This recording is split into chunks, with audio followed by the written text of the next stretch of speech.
welcome back to another Doctor Who product review. Today we'll take a look at one of the latest releases, which is of course the 13th Doctor's sonic screwdriver, which has just been released from Character Options after being unveiled at San Diego Comic-Con 2018 in America early this week. Now, this will be available soon from local retailers throughout the UK, including Forbidden Planet, Amazon Online, and you can also order it from Character Options directly. I do also believe that smaller retailers such as The Entertainer and Argos will be getting it later this year as well. Now, the recommended retail is $16.99, and of course this sonic screwdriver will be debuting with Jodie Whittaker later this year in Series 11, and this is very exciting because it is the first ever Jodie Whittaker 13th Doctor product review on this channel, so I kind of feel like this era of the new Doctor has officially started. And this has been produced by Character Options, the same people who have made the sonic screwdriver toys now since the revival since 2005, and do also know that along with this there will be the release of the USA version that has been made by 720. That one is slightly different to this one with a few additional features, but it is also a little bit more expensive. Taking a closer look at the packaging, we do of course have the brand new 13th Doctor style guide there, and this is actually really bright and colourful and a little bit of a different taste considering the 5.5 Collector Series 1 was considerably dark. So as you can see at the very top we do have the BBC logo along with the new Jodie Whittaker logo in the stacked format. 5+ at the very top along with this rather nice wooden texture of the TARDIS along the side, and we do get this features bubble that reads electronic lights and sounds, and then we have the sonic screwdriver nicely displayed on the inside.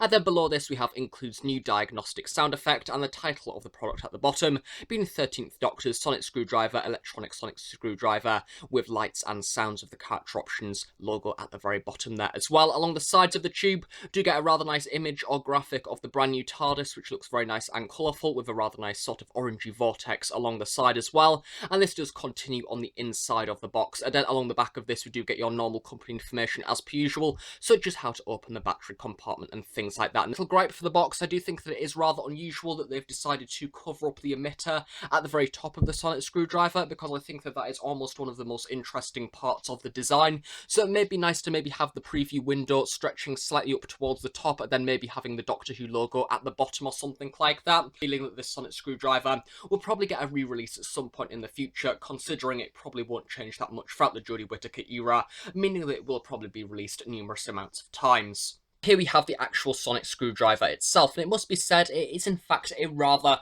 unusual design. It's definitely nothing like the previous sonic screwdriver that we had in the 12th Doctor era, or really any other sonic screwdriver that we've had throughout the history of Doctor Who for that matter. It was designed by Arwell Wynne-Jones, and it was quite obvious that he wanted a different taste for this sonic screwdriver. I'm getting a little bit of a steampunk kind of metal-y vibe from this sonic, and I'm guessing that once Series 11 airs, we'll probably get a little bit more context as to why this sonic screwdriver looks how it does. To start off with, the first thing that is rather unusual is it actually can be positioned whilst sat down, which is brilliant for the review side of things, because every single time I reviewed a sonic screwdriver, it's normally quite hard to position without holding it, because of course it is a device that is meant to be held and not really propped up on display. So it is nice to see that this one has this rather nice curve, but also at the same time it actually can be displayed stationary like this right in front of you as so. So starting off at the very top of the sonic screwdriver with the emitter. Now this time round they've gone with a crystal design, which is something that I'm very much in favour for, considering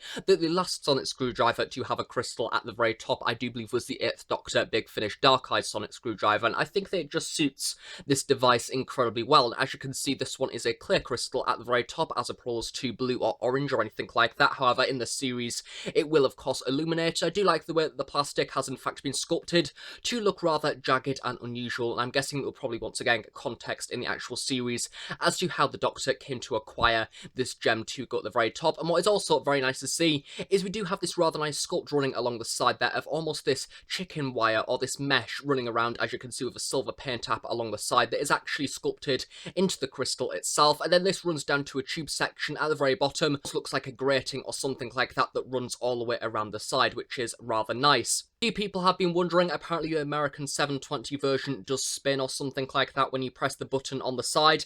This one does not do that. However, as I say, this one is cheaper compared to that version, and who knows, maybe at some point we will see an updated version that in fact has that feature. Down from the emitter now to the main body of the sonic screwdriver itself, we do continue this rather unusual, almost melted metal design, which I think once again is nothing like any other sonic screwdriver that we've seen so far. So we do have this rather nice body to the sonic, which is rather sort of almost like a rock with a few stipples and things here and there. As you can see, we have a few blemishes towards the side as well that have actually been engraved within to the sonic screwdriver. To see that along the top of this, we don't really have an even ending to this, so we do have a few jagged sections here and there where it almost looks like this section does wrap around the emitter at the very top, keeping it in place. Unfortunately, due to this being a toy, we do have a few lines here and there where the sonic is of course glued together, so we do have this section here, and then also the same for the opposite side as well, where we do have the buttons a little bit lower down, which can't exactly be helped. However, it would have been nice to maybe see those disguised a little bit better.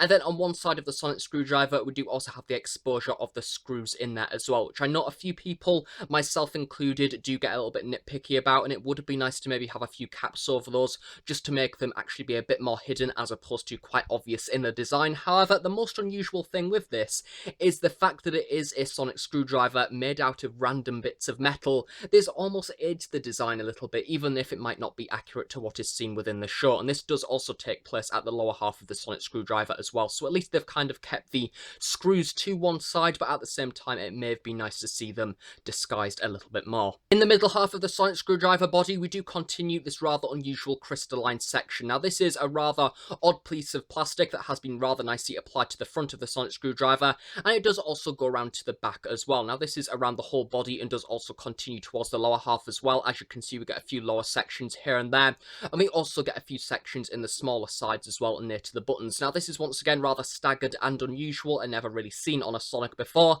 However, it does look rather oddly sort of natural at the same time. It'd be nice to maybe have a weathering applied to the top of the sonic screwdriver, maybe a little bit of a black paint app or something, just to bring out a few of those stipples a little bit more to make it look a bit battered. But in the middle of the sonic screwdriver, we do of course get the big silver button. Now one of these is an actual button, which is this one here, and then the one at the opposite side, exactly towards the opposite side in fact of the other button, is a dummy button. Now I do believe that this has been applied there just to look like the actual Sonic from the TV show, but although that does look like a button, as it states on the instructions, that is of course a dummy and doesn't actually do anything. Very middle section of the sonic screwdriver, we do get a few more intricate bits of design with a little bit of metal paneling towards the side there as well, and I really love the way that we actually have the clear perspex underneath really nicely shining through. The same applies to the opposite side as well.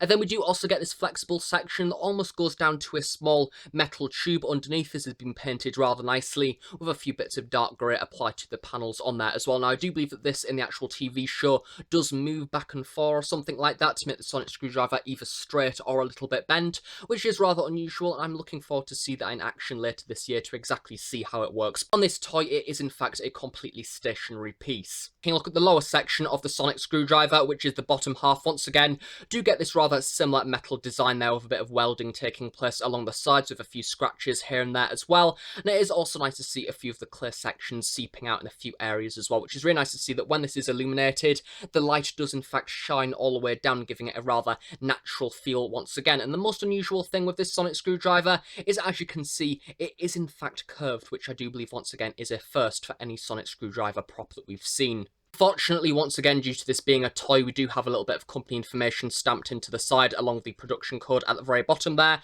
But that said, if you are completely fussed about that, once again, you could paint it over if you so wished. Taking a look at the electronic effects of this sonic screwdriver, the first of which isn't in fact a sound effect, and it's more just a movement effect. Now, as you can see, we do have the sonic screwdriver stationary on display. However, when you go to pick it up and actually clench your hand around the side there, as you can see, the inner section actually lights up with absolutely no sound effects whatsoever, and after a while it does in fact go off, as you can see. It's a sonic screwdriver feeling a little bit more alive, almost like that it is once again a rather natural device, and almost on the inside there when it is on, it makes it look like a candle or something flickering away. The inside column flashing all the way throughout. You do also have the light that does in fact come on at the very bottom as well, so it does almost shine through the whole device, which can be accessed by pressing the button in the middle once. Just pretty much your standard sonic screwdriver sound that has been updated a little bit to suit the brand new model.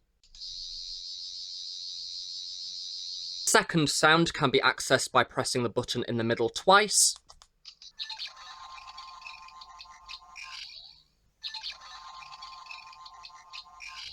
And this is in fact a brand new sound that I do believe is in fact the one that is referenced on the box as the diagnostic sound effect, and is in fact the one on the 720 toy that has the spinning emitter in the middle, so you could actually sense this Sonic maybe turning, doing scans or something like that whilst this sound plays. So worth a mention, which whilst you do play the sound effects, you do have the light at the emitter lighting up, we do also have the central light lighting up as well, and then if I just remove my hands slightly very carefully there, we do also have the light running all the way down to the very bottom section of the sonic screwdriver as well, which is a really cool little feature that I've never seen before ever on a Sonic prop, so it's a nice little new addition. Finally, the third sound effect is accessed by pressing the middle button 3 times.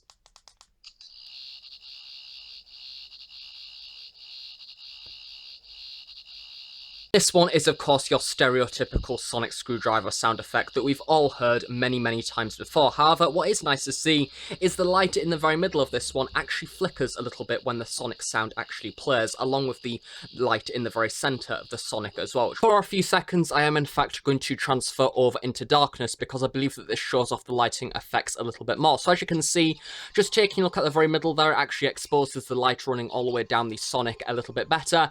And then we do also have the light at the very top lighting up in a nice amber effect. Now, unfortunately, in the actual daylight, this doesn't shine as much as I expected it to, so it may be nice to maybe have a slightly brighter LED in there to make it look just a little bit more like this in actual natural daylight, as opposed to it just looking like this when in darkness, because it must be said, it actually looks pretty cool.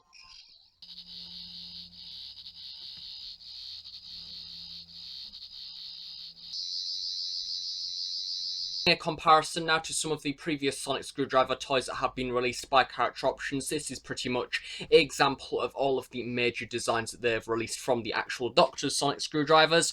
As you can see, the new Jodie Whittaker Sonic actually fits in as a rather unusual design. All of the others sort of follow quite a simplistic pattern, especially when it comes to the classic ones that are all rather similar in design. Even the new series ones, to some extent, sort of have their own little style. However, the Jodie Whittaker one almost takes that style and completely throws it out of the window and then makes something completely different. So yeah, as opposed to actually fitting in with all of the others, it doesn't really, but that said, at the same time, it is still a rather nice addition to the collection, and I'm looking forward to see how Jodie Whittaker uses it later on this year. Overall, for the Doctor Who Character Options Series 11 13th Doctor Electronic Sonic Screwdriver toy, I think that generally your opinion of this toy will all be down to if you like the actual design that is seen within Series 11. I think personally my opinion is Owl Wynne-Jones has in fact done a really interesting job. I think that this stands out. It's not like any other sonic screwdriver that we've seen, and it is a really nice mix between almost steampunk and natural design at the same time. You could imagine this being sort of clamped together and being made by somebody who is like a mad scientist or something like that. So generally, if you like what is seen in the Series 11 Sonic, then I do recommend this, but if you don't like what is seen, then probably you will not like this toy. I know that quite a few people have been a little bit worried about the fact that you can see the seams running down the side and also the screws running down the back of the sonic screwdriver toy as well, but that said, this is an actual toy. It is only priced at $16.99. This is for the younger market, for children to have their own sonic screwdriver. So if you are a collector that is looking for a higher market product that doesn't have seams on, doesn't have screws here and there, and actually looks like a prop seen within the TV show itself, then this is not a product for you. However, if you are considering buying this for a child, or just want a version of the sonic screwdriver seen from Series 11 in your collection, then yeah, I definitely do recommend this. I just think that you need to consider at the same time the price needs to sort of reflect the quality of the toy. I think for around £15, this definitely does that. My only little complaints for me is I think that generally it would be nice to maybe have a black weathering applied to the top of the sonic screwdriver to bring out a few of those holes and lines a little bit more that is seen within the metal. And also it may be nice to have the actual orange light in the emitter be a little bit more stronger, just so it stands out in actual daylight as opposed to in darkness, because it does definitely stand out in darkness a lot more than in normal daylight. So yeah, it may be nice just to make it look a little bit more exciting. Sonic screwdriver sound effects are also quite nice. I do like the way that we have some new ones in there, such as the diagnostic sound effect. And I also love the way that we have the light that shines all the way throughout the whole device as well. Once again, rather unique and different. Yeah, that's really it for this review. If you have any questions about this product, then please do leave them in the description below, and I will reply to them at some point in the near future. Also leave in the description the link to go and buy this from the Character Options website as well. So yeah, thanks for watching this review, and stay tuned for more Doctor Who Series 11 reviews in the future as well, from Doctor Who products such as action figures, roleplay toys, and many, many more, from the books, audio dramas, general Doctor Who videos. I've got so much on the way, as well as a collection video coming up in the future as well. So yeah, thanks for watching, and I shall see you all next time. Bye for now.